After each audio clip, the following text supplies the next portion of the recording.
Good afternoon, everybody. Welcome to our FP Live series on PCOS. I'm Dr. Smriti Dinayak. I'm a consultant obstetrician and gynecologist at Aster RV Hospital.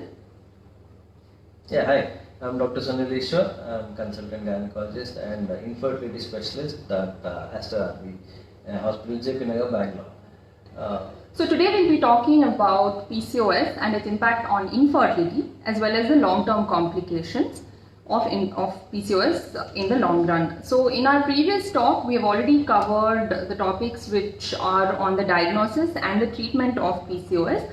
So today to start off with Dr.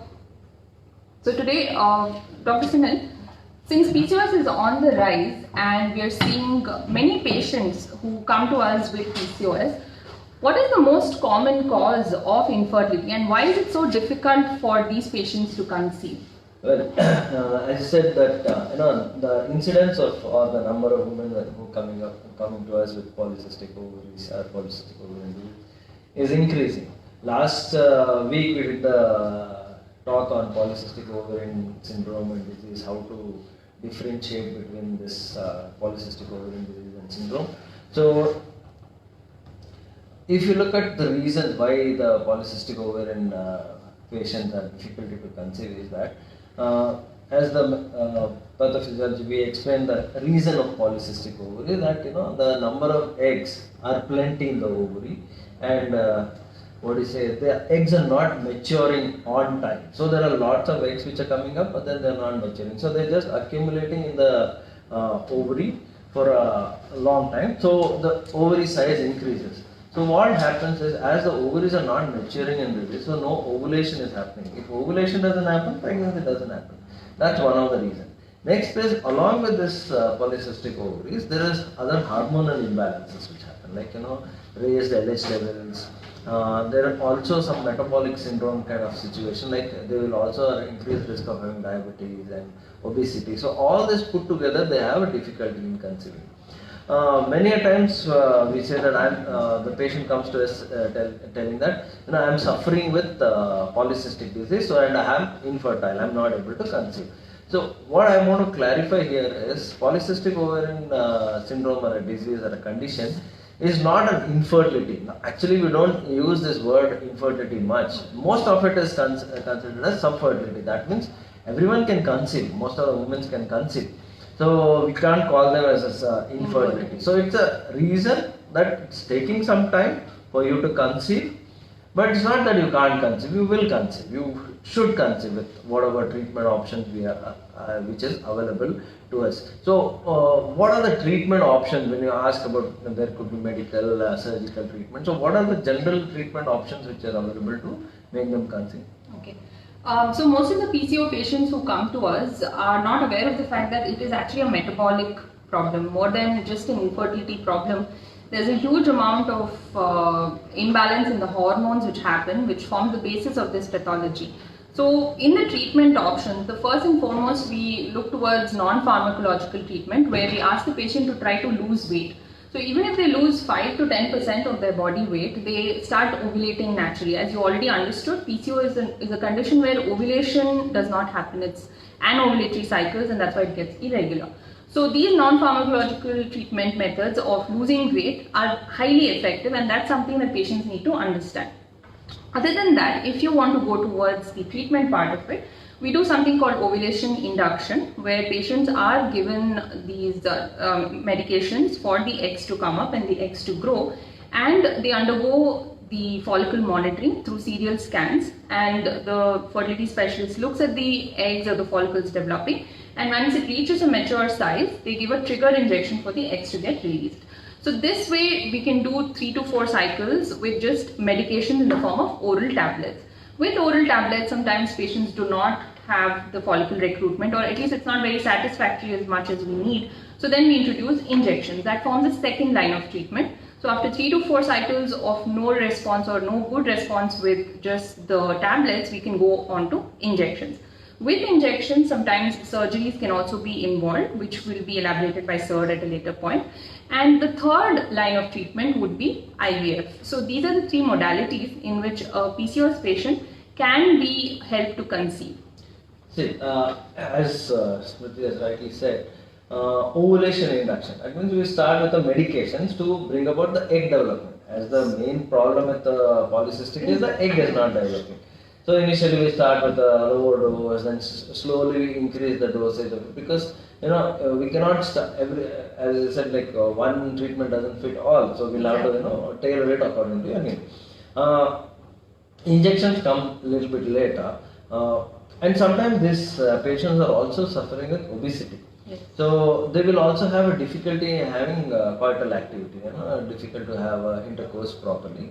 So in that case, we would probably rather suggest even IUI. Yes.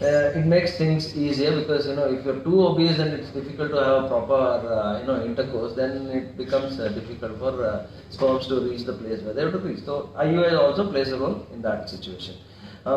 Surgery is the last option, we would say. How surgery works is, as I said, there are multiple small eggs which are accumulated in the ovary, and they are not releasing properly, and they contain some hormones which are not good for the other eggs to develop. So we do what is called as laparoscopic ovarian drilling. In this procedure, we make small holes in the ovaries. There are certain numbers which you have to follow, certain guidelines which you have to follow, because overzealous drilling can also lead to what's called as ovarian failure, or decreased ovarian reserve. So we'll have to be very careful as to how many numbers we are and the ovarian punctures which are going to do. We use electrocautery, that means we're burning certain tissues in the ovary. So number of holes again will depend on the size of the ovary, what is the hormonal imbalance which you have.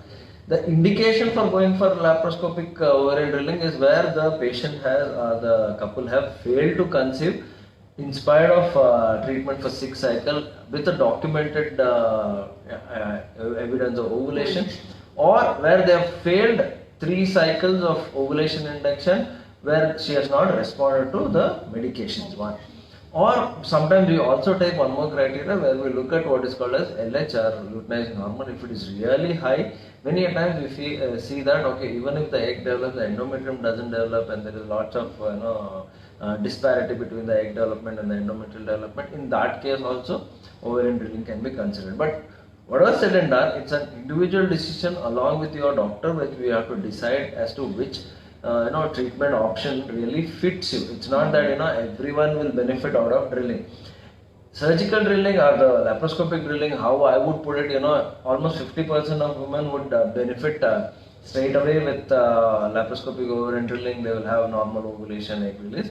Whereas another 25% will start responding well with your medication, but another 25% may not still respond. So lots of onus of this treatment lies on the patient per se, or the couple, so that they make that lifestyle modification, lose weight. It's not that if you have done the surgery, everything comes back to normal. So you need to have that perspective in your mind, that lifestyle modification. So just to add to that, it's like we can also do surgery if it is if there's a requirement of removing any adnexal mass, if there's a cyst, and we can combine with the tube testing. So these two can be done along with the drilling, and it sort of helps in getting an overall picture in that term. True. So another surgery that patients may be advised to undergo is bariatric surgery.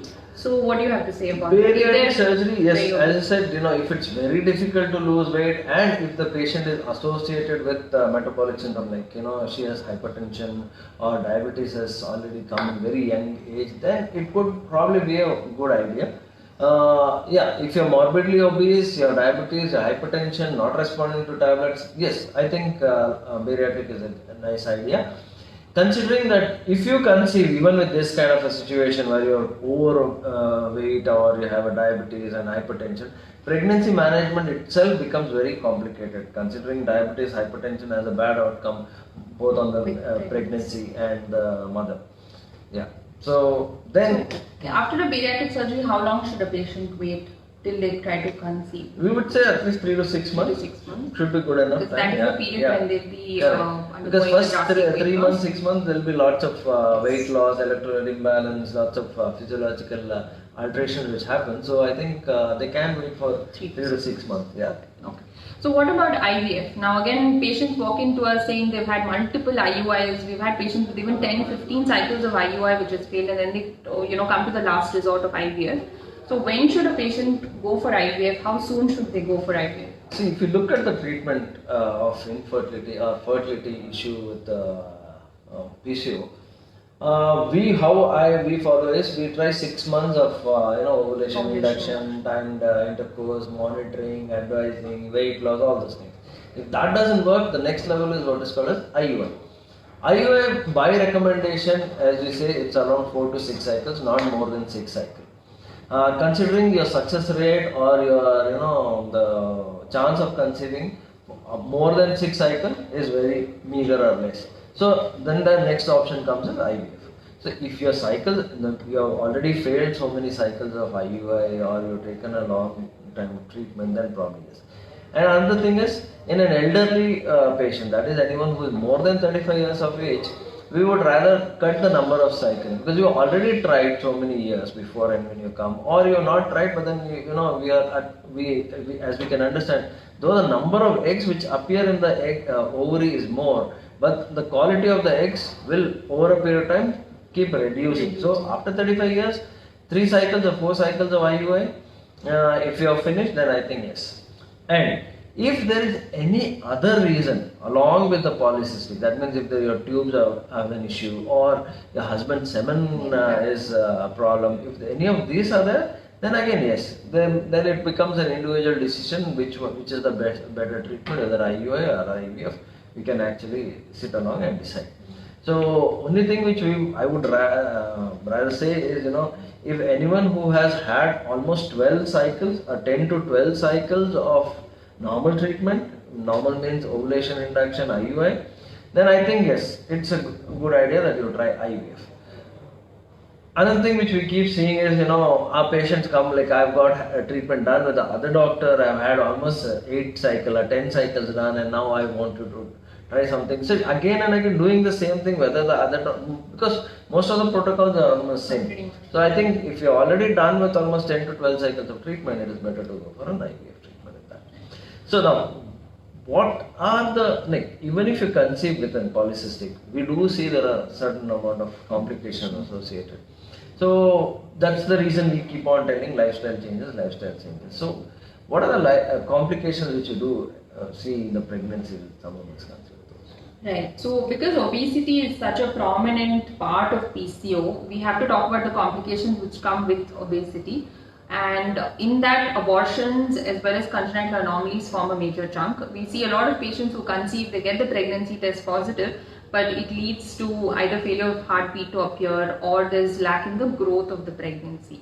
Other than this, as the pregnancy proceeds, there will be chances of patient developing gestational diabetes mellitus, because we already know that PCOS is a metabolic disease which leads to a lot of hormonal imbalances, and we know the main basis of this metabolic disease is insulin resistance. So gestational diabetes forms a huge part of the second trimester and the third trimester. Along with that, there are chances of developing hypertension in pregnancy, and these two can be dealt with medical management if it's not extremely high the values and such things. But another complication that they can also have is preterm labor, as well as they end up having a delivery sooner than the prescribed date, and the baby ends up in the NICU. So these are certain small factors which end up complicating pregnancy, and that is why we insist so much that the patient has to try to lose weight before they conceive. This is a part of all our advices in preconceptional counseling, whether with PCO or without PCO. Obesity really complicates pregnancy. Yeah, also there are increases for developing infection, urinary infection, vaginal infections, and that again would be a reason why preterm can also happen in that. Other than that, yeah, we also, as we know that these patients undergo treatment for conceiving, they are also at increased risk of having multiple pregnancies, twins, triplets. Though we have rarely seen triplets for some time now, considering we have, tailored our treatment to such an extent that twins is quite common. Yeah, that's about the complications in pregnancy. So moving on to the long again, one more thing is, because of the overweight, diabetes, hypertension, the surgical intervention also increases. It could be because of C-section or like instrumental deliveries also can happen.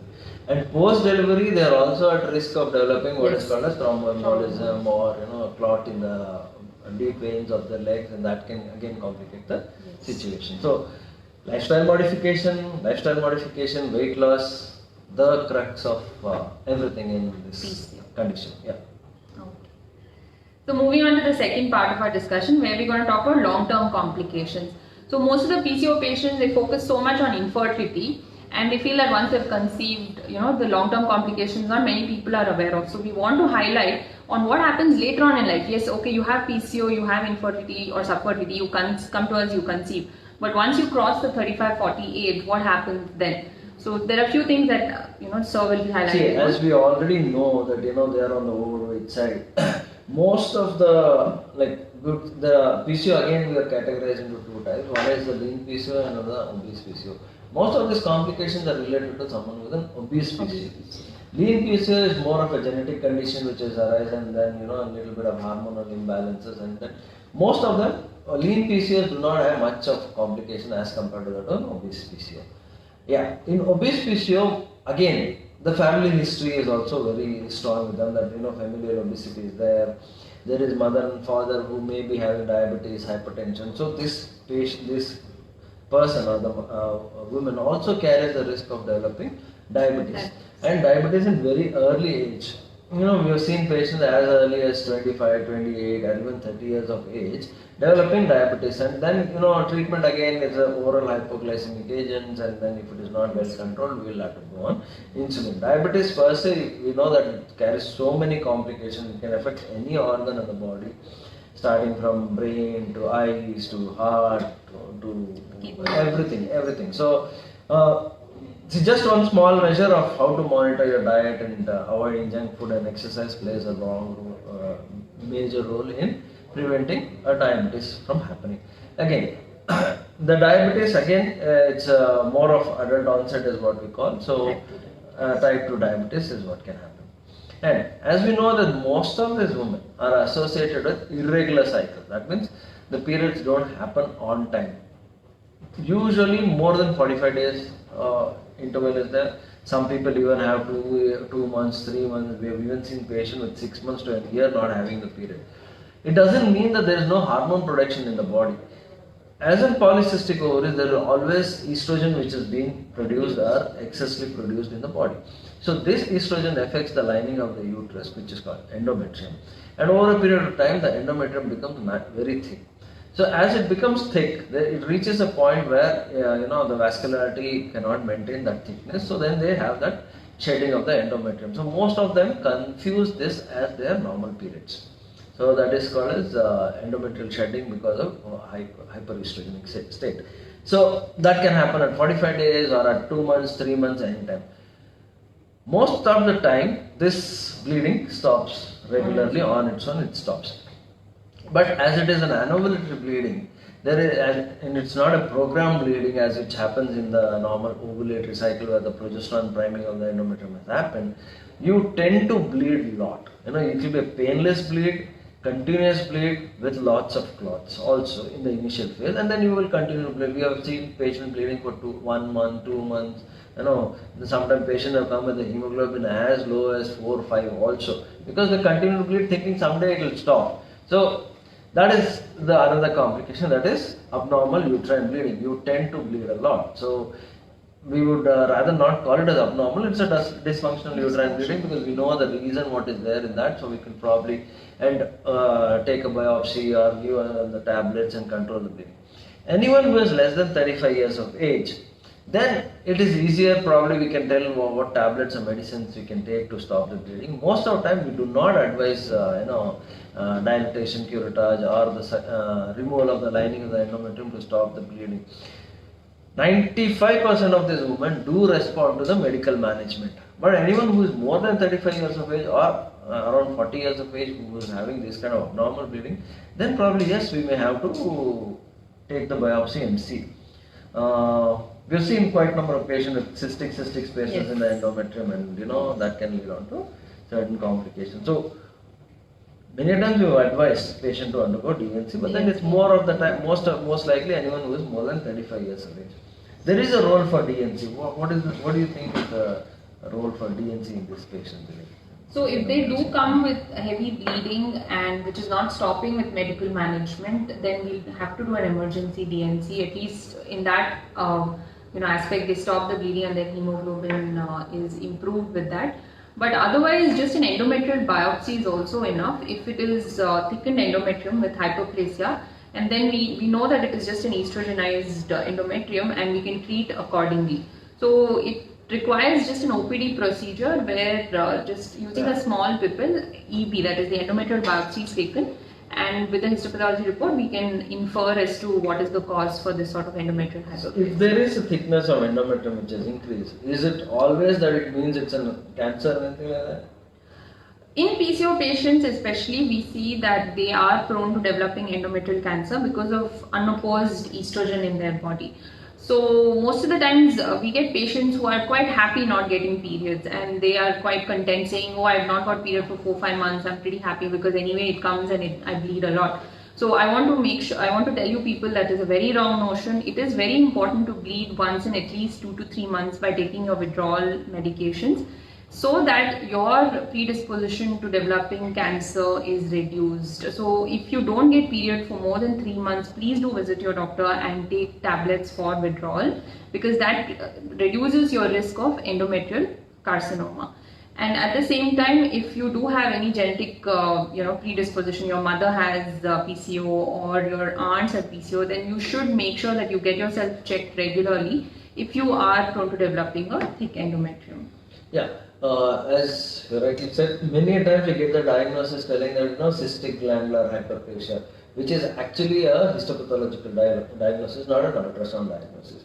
So even if your endometrium is thickened, as rightly said, that not necessarily means it's a malignancy. So we'll have to do a endoplasty. One thing which I would also request my patients is that if you are having the trouble, or you're having the bleeding, most likely even in your family someone may be having this kind of a problem. So whenever you're coming, also it's a great help to your own family and the society that please get them also along, get them also checked. Yes. So one more complication that I'd like to talk about is the risk of cardiovascular diseases and hypertension later on in life.